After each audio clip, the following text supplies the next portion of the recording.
going on, everyone? It's TJ with Adventures of a Lifetime. Every Tuesday, my girlfriend Natalie and I put out videos about our life and what it's like living on the road full-time in a travel trailer. Going forward, some of the weeks, we're going to be releasing a second video that is very specific to RVing and travel trailer life. This week, we're going to be talking about how to connect your truck to your trailer. Let's get started. We are Natalie, TJ, and the bold and brave Camo Dog. 3 adventurers from Colorado who are on a mission to unearth this country's beauty as we travel in our towable home. We spent the last year navigating and exploring the Atlantic and Caribbean Oceans, but now we are shifting gears to life on the road. Welcome to Adventures of a Lifetime. There's a bunch of different ways on how to do this process, but I'm just going to tell you real quick what works best for me and how to get you on the road quickly and safely. All right, step 1, we're going to get your hitch and you're going to put it into the receiver. This can be quite heavy and it's usually really dirty and full of grease, so be careful not to get that all over your clothes. The next thing is we use a locking pin that goes into the receiver.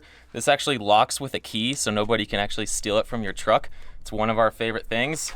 Definitely go buy one. That just slides in right through the little hole and then you just lock it on the other side. So this is what your system should look like. You've got your pin in there, it's locked, it can't come out. You got your hitch and your ball, you're ready to go. Next step, attach the trailer. So this is a big mistake that I always seem to sometimes forget to do. But before you back the truck up, you're gonna need to lift the tongue so that the trailer is high enough so that it can fit onto the ball. But before you do that, you need to make sure that you pick up the stabilizers, because if you start raising your jack and your stabilizers are down, you're gonna overpressure them and possibly break them. I don't know how I haven't broken ours yet because I've forgotten this step many times, but you wanna pick up the stabilizers first and then raise up your tongue, and then you'll be ready to connect your truck.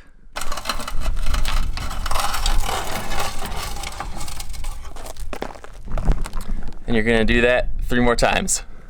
Another helpful hint, like the stabilizers not breaking, is to make sure that you bring in your stairs. If you're leaving from a campsite or boondocking, sometimes when you pick up or lower your tongue jack, the stairs can kind of like raise and lower and it might crush your door. So just always make sure you bring in your stairs before you get moving.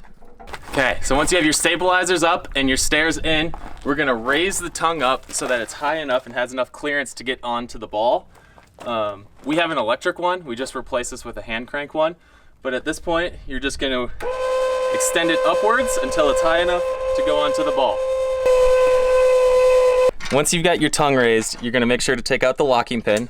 You're going to open this mechanism fully, because if you don't, when you go to lower the tongue onto the hitch, this won't actually sit on the ball. It'll just kind of be locked. So once you open this fully up, you're good to just back your truck up, line it up, and then we'll lower the tongue down onto the ball, and we'll be all set. This step is usually a lot easier with 2 people, but if it's just you, just make sure you go slow. Don't back up straight into your trailer. I've done that before. Take it real slow. Another thing is when you back up, when you think you're right at the spot where you need to be, make sure you put on your emergency brake, because a lot of the times when you let off the brake, you're at an angle and your truck will actually roll back further than you think it will. So emergency brake and go slow.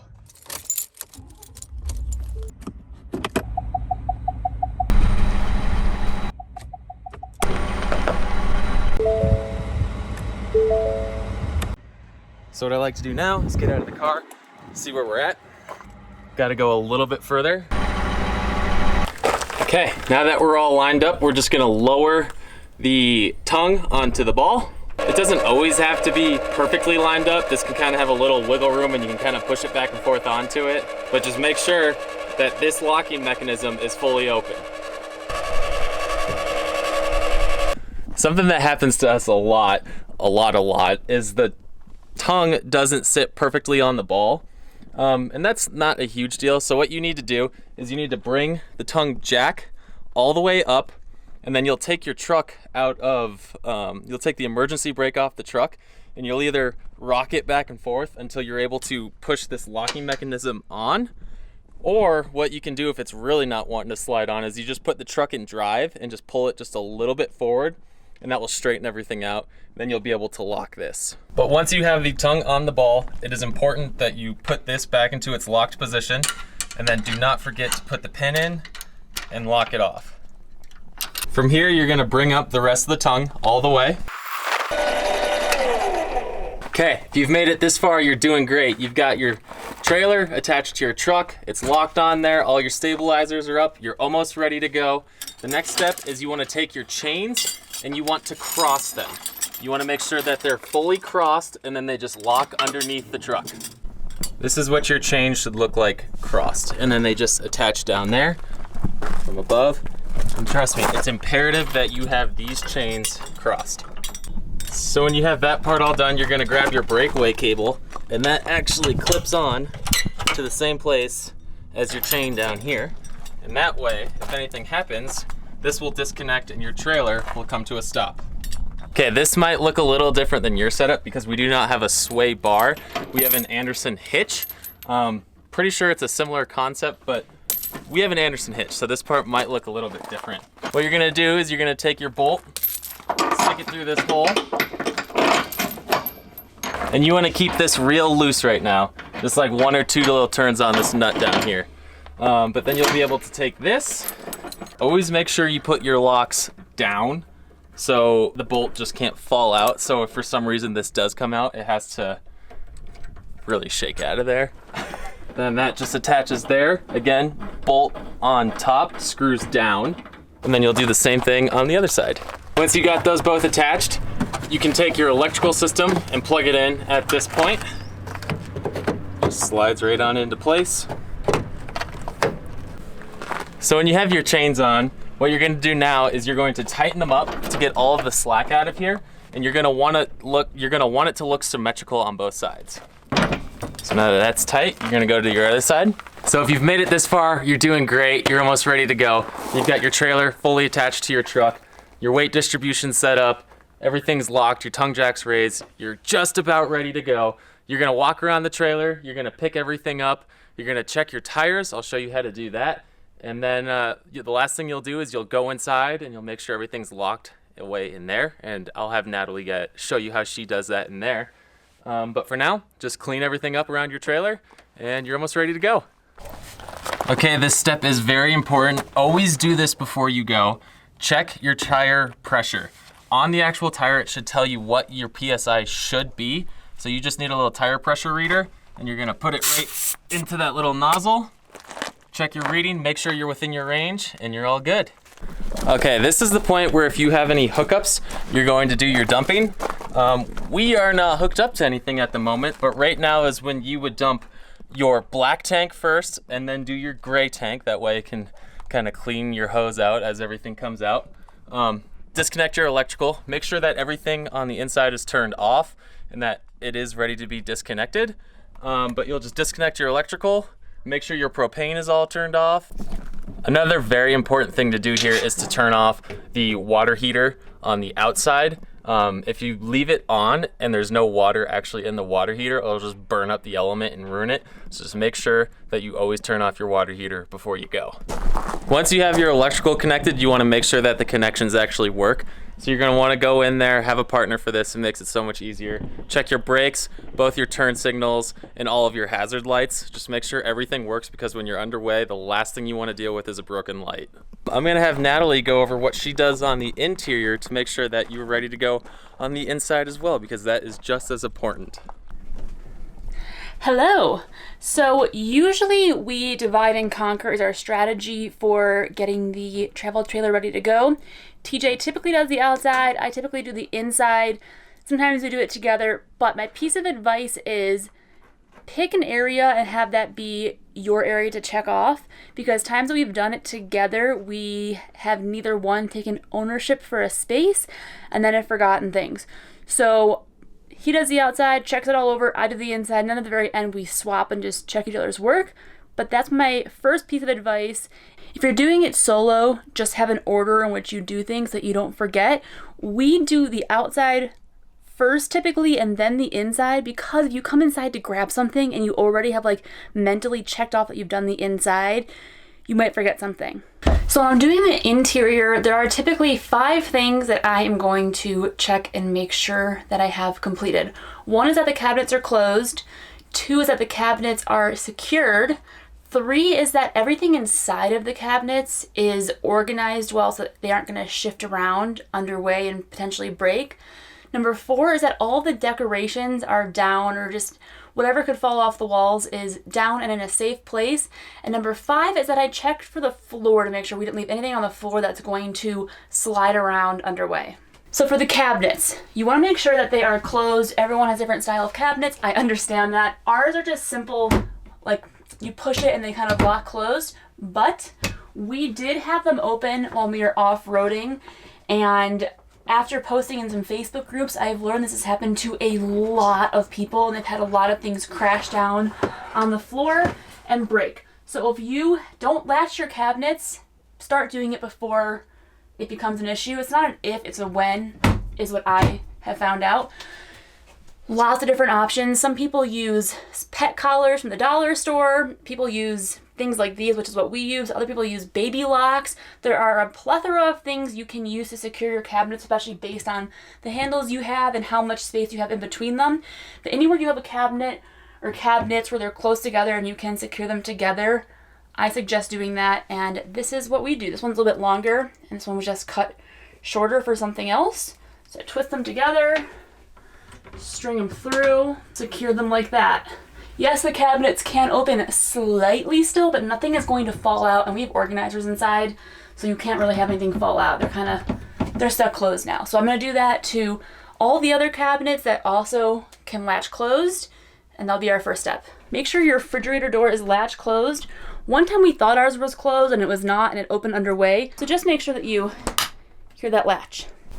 Your next step is to take down anything you have that can move or slide around underway.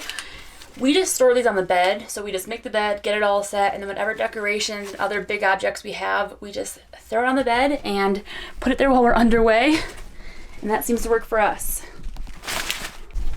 In the bathroom, I just take the rug and I stuff it in front of the trash can to keep that from moving. Toilet paper rolls and paper towel rolls come off.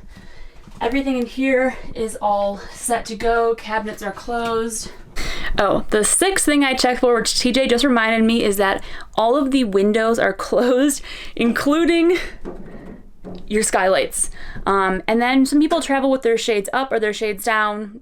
Whatever you choose to do is fine. Just check that, but definitely make sure your windows are closed, or else you could blow a screen out underway. But once you have all of that set, you do your final walkthrough, good to go. Okay, I know that was a lot, and I'm just gonna do a real quick checklist just to make sure you have it. I'm also going to include it in the description with the full write-out to make sure that if you ever wanna go back and look at it, you've got it all there. But you always wanna make sure you've got all of your locks and pins in place. You've got your sway distribution bar on. All of your electrical connections work. Make sure that your tires are fully inflated on your truck and your trailer. Make sure the inside is fully prepared. You've got everything locked down, tied down, put away neatly. All your connections for your electrical and sewer are all disconnected. And lastly, make sure that you always have your electrical for your water heater element turned off so you don't burn up the inside. And one last thing, make sure that your propane is turned off. Now is the fun part. We get to get on the road.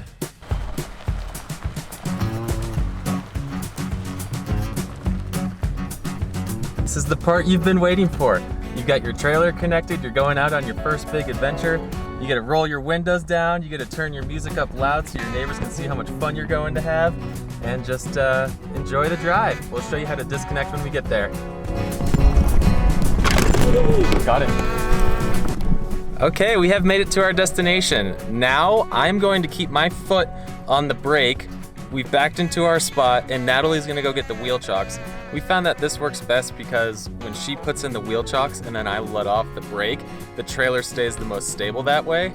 So I'm just gonna wait for her to give me the word that I'm good to take my foot off the brake. The trailer will fall back onto the wheel chock so it sits on there nice and snug. And then from there we can detach the rest of the trailer.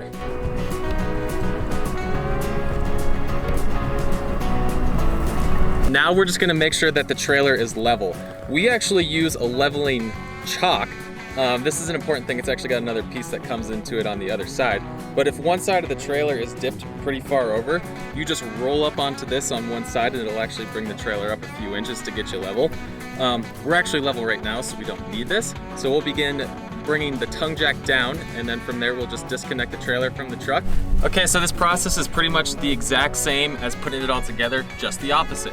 So you're gonna put your bucket down, you're gonna lower your tongue jack, you're gonna take the pin out, remove this locking mechanism, disconnect your electrical, disconnect your chains, take your Anderson hitch off.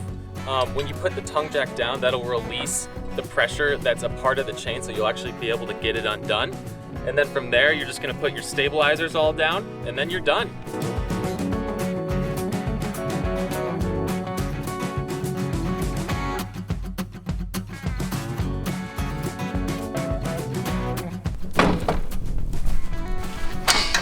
Make sure you put this back into place. It gets lost very easily.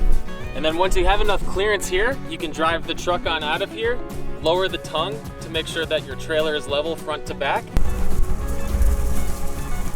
So now that you've got your trailer leveled front to back, the last step you need to do is put in your stabilizing blocks. So you're gonna put these underneath the stabilizer, and then you'll begin cranking this down. And once it is all the way down, you don't wanna over crank it.